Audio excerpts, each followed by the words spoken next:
We're going to keep on working to make sure many people around this country who are already paying premiums are getting cheaper prices, that the money's being actually spent on their health care, that you're not having to worry about the fine print, and that if you don't have health insurance, you finally are in a position to get some at an affordable price to give you and your family the kind of security you deserve. That was President Obama trying to calm nerves over his signature health care law today, as groups that were once some of the overhaul's biggest supporters are turning into some harsh critics. Unions now worry that Obamacare will send more people to the unemployment line than to the doctor's office. Several major union leaders sending a letter to Nancy Pelosi and Harry Reid that reads, in part, quote, "We can no longer stand silent in the face of elements of the Affordable Care Act that will destroy the very health and well-being of our members, along with millions of other hardworking Americans."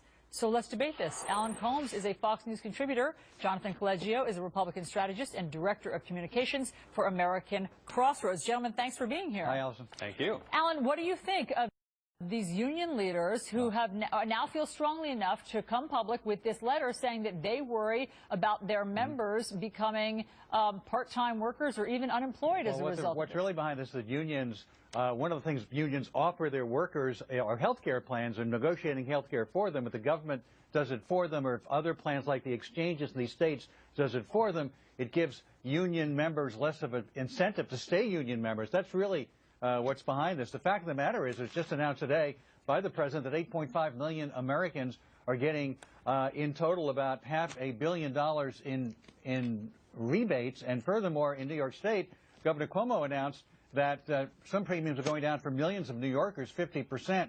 And in other states, the same thing because of these exchanges. This is actually good news coming out of the health care. Alan, it is good news for some New Yorkers who are paying the highest premiums in the country. But we've heard that some states like Ohio, their premiums will be spiking by upwards of 70% is the estimate. So I want to bring in Jonathan.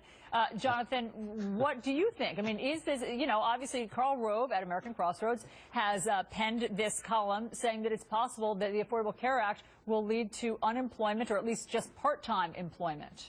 Well, look, when Obamacare passed, it relied on three central promises. The first was that it would keep costs down. The second was that you could keep your health insurance if you liked your health insurance. And the third was that we would get to universal coverage over time. But now as we're implementing the law, we're seeing that all three of these promises are fundamentally untrue. We know from the health insurance company, I mean, disregard what the state of New York is saying. We know from the health insurance companies themselves that premiums are going up dramatically across the board and that they've already gone up $2,500 per family since Obama became president. We also know that people are being moved out of their health care plans. In California, which is very, very restrictive, the two largest health care companies in the country have moved out of California, and people are going to be moved. We know this from talking to the small businesses, the chief actors here, that people are getting moved into part-time employment where they're no longer going to be covered by their employer. Finally, to add insult to injury, Congressional Budget Office tells us that 10 years from now, we're still going to have 30 million people without insurance, which kind of leads to this question of why on earth did we do this in the first place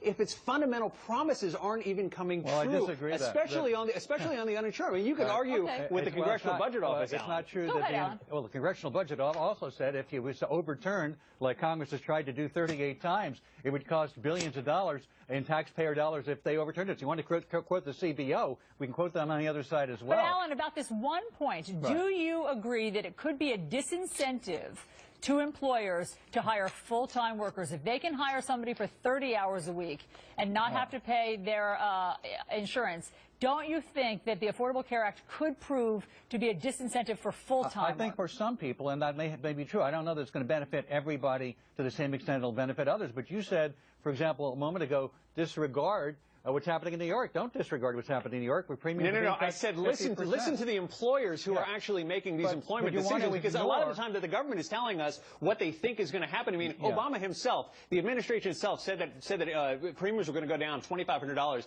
and we've seen them go up 25%. Okay, Alan, I would respond rather to they're that. taking Wait, information go ahead, Alan, from small respond to businesses that. and from the insurance companies. You want to ignore all the good news coming out of this today, and all the people whose premiums are going down, and all the rebates that we're talking about to 8.5 I'm just saying I'm a little bit You don't wanna skeptical pay- of what a you don't wanna government, pay what a attention. government But official Alan, hold is on, projecting is going to hold on. happen. Let me because I get think in that's here, very Jonathan, different. for a second. Alan, it does sound like from analysts that New York is a bit of an outlier, that New Yorkers have reason to celebrate their premiums going down, which were the highest in the country, but it's an outlier, and other states why? will be going up. Because many of the other states, mostly with Republican governors, didn't want to institute the exchanges they were supposed to with the law. They didn't want to do it because it's being done in New York. If other states had followed suit like they were supposed to, you'd probably have the same results in some of these other states.